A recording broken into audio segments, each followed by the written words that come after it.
kasih karunia dan damai sejahtera dari Tuhan Allah Bapa kita, dan dari anaknya Tuhan Yesus Kristus menyertai kamu sampai selamanya. Amin. Selamat pagi saudaraku, selamat melakukan aktivitas yang baik untuk kemuliaan Tuhan. Dipandu firman-Nya dari Mazmur 6 ayat 2, demikian firman Tuhan. Ya Tuhan, janganlah menghukum aku dalam murka-Mu, dan janganlah menghajar aku dalam kepanasan amarah. Demikianlah firman Tuhan. Bapak Ibu Saudaraku yang terkasih dalam Yesus Kristus, ketika kita melakukan kesalahan, maka insting dasar kita mendorong kita pertama sekali untuk menutupi kesalahan tersebut.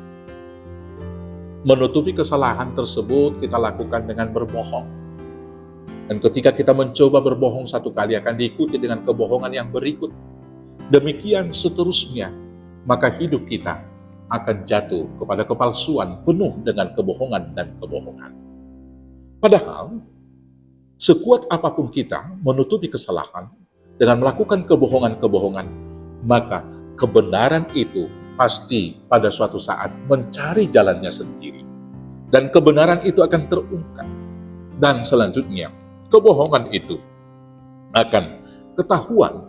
Dan kemudian kesalahan kita tentu akan bertambah di dalamnya. Maka menutup-nutupi dosa bukan jalan terbaik memperbaiki situasi yang ada. Yang kemudian, ketika melakukan kesalahan, ada sebagian orang yang mencari kambing hitam, menyalahkan orang lain. Dan ini salah satu ciri dari 7 manusia Indonesia yang ditulis oleh Mokhtar Lubis di dalam tulisan di bukunya 7 Ciri Manusia Indonesia. Sama persis seperti yang dilakukan oleh Adam dan Hawa dengan berkata, bukan saya Tuhan, dia. Dan ini kemudian menjadi ciri pejabat-pejabat Indonesia ketika ketahuan dan ditangkap dan ditetapkan menjadi tersangka dalam kasus satu korupsi. Maka para koruptor itu mengatakan, itu bukan tanggung jawab saya. Itu kesalahan eksekusi di bidang yang khusus untuk itu. Maka kemudian dikorbankan, ditumbalkanlah satu orang yang mungkin bawahan, yang tidak terlalu banyak efeknya, yang tidak terlalu banyak gemuruh, dan juga nanti gonjang-ganjing politik yang ada. Sering sekali dalam kehidupan kita juga demikian, Bapak Ibu Saudaraku yang terkasih. Ketika kita melakukan satu kesalahan, maka kita mengatakan, bukan saya. Itu terjadi karena dia tidak mau mengerti. Itu terjadi karena saya disuruh. Baik dalam kehidupan keluarga, bergereja, dan bernegara, hal itu juga mungkin bisa terjadi. Dan sekali lagi, mencari kambing hitam bukan penyelesaian daripada masalah. Karena sekali lagi, kembali ke awal seperti yang saya katakan tadi, pada akhirnya kebenaran itu mencari jalan sendiri, dan kebenaran itu akan berbicara, menyatakan kebenaran itu sendiri.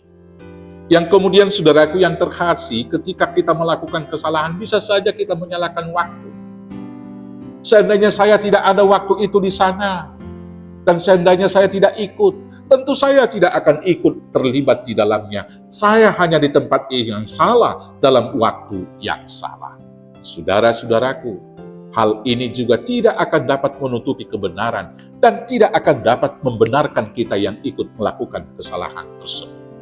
Maka apa yang harus kita lakukan, saudaraku yang terkasih dalam Yesus Kristus? Seorang yang gentle dan yang akan dapat menenangkan batin dan jiwa kita adalah mengakui dosa-dosa kita.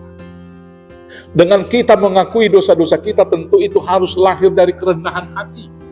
Dan juga satu niat dan tekad yang bulat memperbaiki kesalahan tersebut. Dengan demikianlah kita akan mendapat pengampunan dari Tuhan. Dan seseorang yang telah mengakui dosanya, tentu hidupnya akan tentram. Saudaraku yang terkasih dalam Yesus Kristus, seseorang yang tidak pernah mau mengakui kesalahan dan dosanya, tentu dia adalah iblis. Karena itulah kesalahan terbesar dari iblis hingga saat ini. Dia tidak pernah mengaku salah. Seandainya iblis mau mengaku dosa kepada Tuhan dan memohon pengampunan, maka peperangan rohani kita sudah selesai. Saudaraku, pemazmur di dalam bacaan kita ini, dia mengatakan, ya Tuhan, janganlah menghukum aku dalam murka-Mu, dan janganlah menghajar aku dalam kepanasan amarahmu.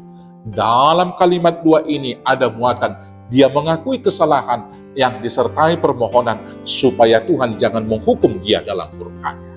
Bapak Ibu Saudaraku, kalau ada yang mengganjal di hatimu, selama ini kesalahanmu kamu tutup-tutupi dan itu menjadi akar yang pahit, menghambat jalanmu untuk hidup berbahagia, sehingga batinmu tidak pernah tenang, jiwamu tidak pernah berbahagia. Hari ini, akui dosa di hadapan Tuhan, disertai dengan permohonan supaya Dia mengampuni dosa kita dan jangan menghukum murka kita.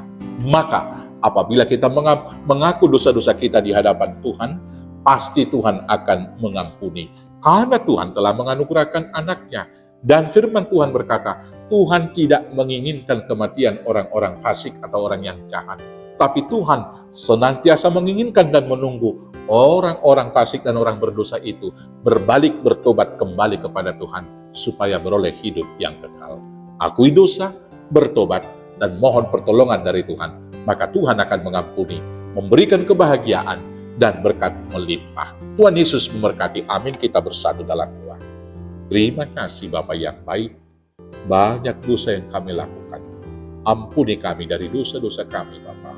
Dan layakkan kami tetap menjadi anak-anak. Maka biarlah dengan pertolongan Tuhan, kami dimampukan hidup benar di hadapan, menjadi berkat bagi sesama. Di dalam Yesus Tuhan Juru Selamat kami yang hidup. Amin. Selamat mengaku dosa, dan selamat diberkati oleh Tuhan Yesus. Tuhan Yesus memberkati. Horas, horas, horas.